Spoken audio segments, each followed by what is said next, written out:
We are at the launch of the 2025 South Africa Country Report, brought to you by the African Development Bank, focusing on the South Africa's development.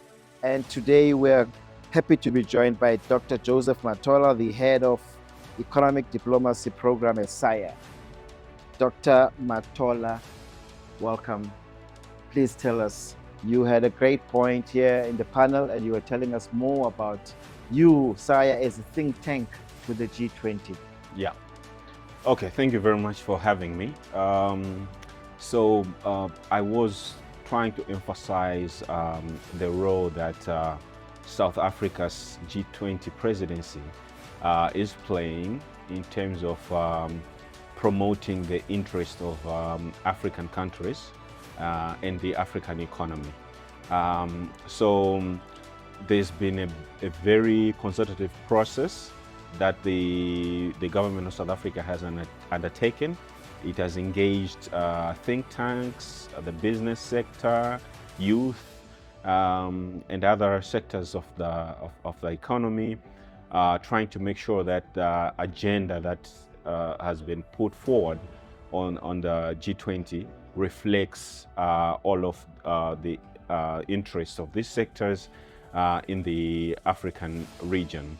And to that effect, you can see the priorities that have been put forward, that they reflect the issues that affect African countries.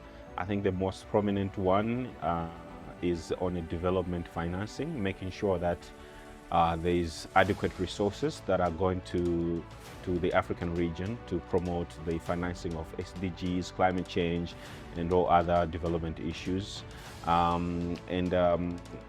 One issue that has been put to the fore is the issue of cost of capital. The South African G20 is going ahead promoting, making sure that African countries, when they go on the international capital markets to raise money, to borrow, and what have you, they have, the access, and they are able to get that capital in a way that is in a cheap way, and so that it is sustainable moving forward. There are other issues concerning international tax cooperation, making sure that African countries can benefit from the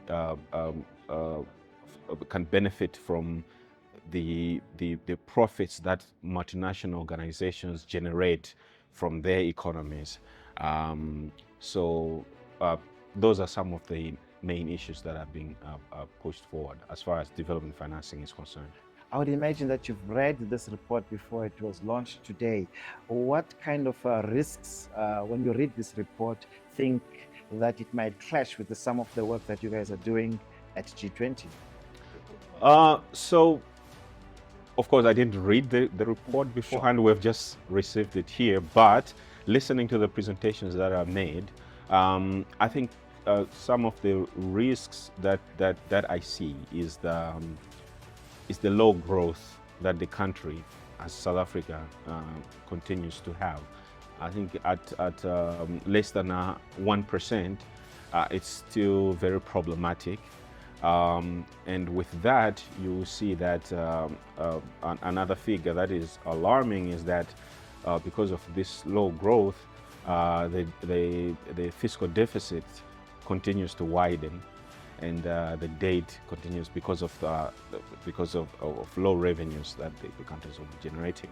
So that poses a risk to all the work that is being done either in the G20 or by the government, because you have to remember we're trying to push for increase in domestic resource mobilization, making sure that there is enough revenues that can be generated to complement the external resources that we get from the IMF and from other development partners, to complement them, to make sure that we can implement the programs that can uplift the lives of South Africans and also Africans. So the issue of low growth is very important, and it's a risk that is being posed on the economy. The report emphasizes the importance of natural capital. So that is the issue that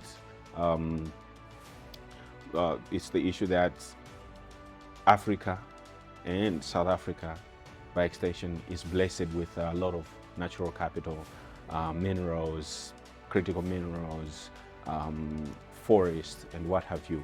But as you heard, the contribution to the economies or to the GDP is just somewhere around the 3%, if I got that right.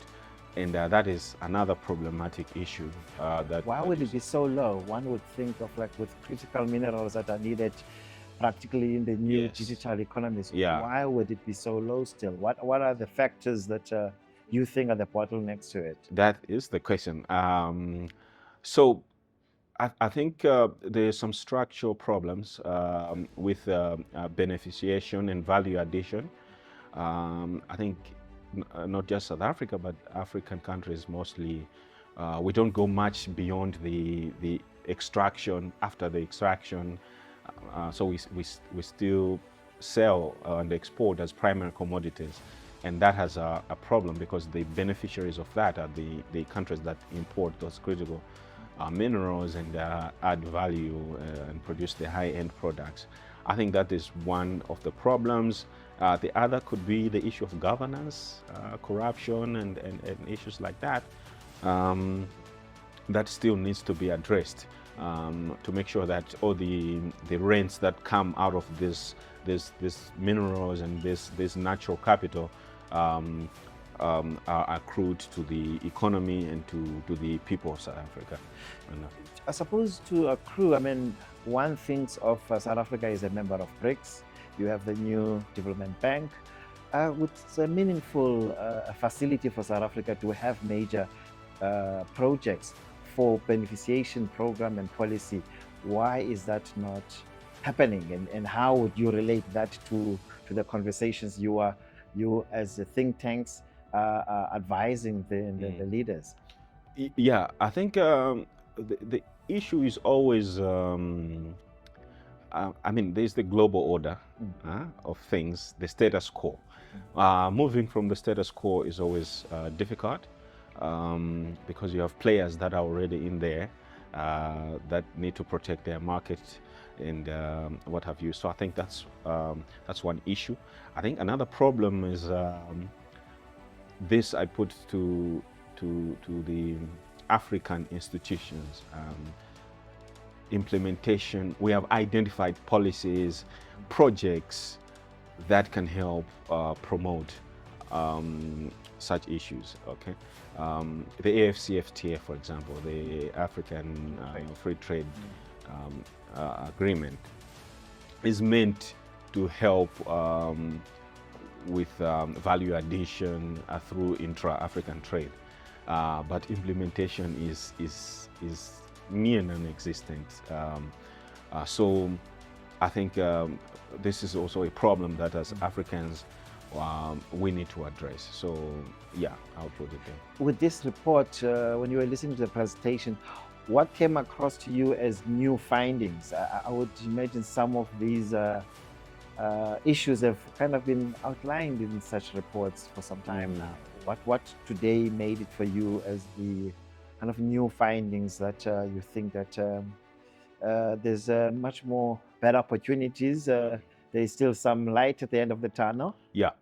So I wouldn't say, okay, so I think one of the newer issues, there's been some conversations on this, but one of the newer issues that I think the bank has been, the African Development Bank has been trying to push for, is that of natural capital accounting.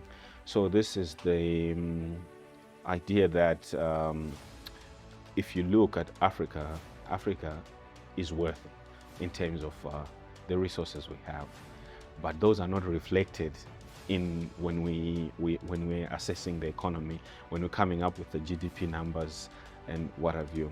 So South Africa has had a framework in place on how to do this natural capital accounting, but it's still not fully being reflected in the economic figures that we have. So I think there was a question about what's happening there, and I think that's something that we should try hard to understand.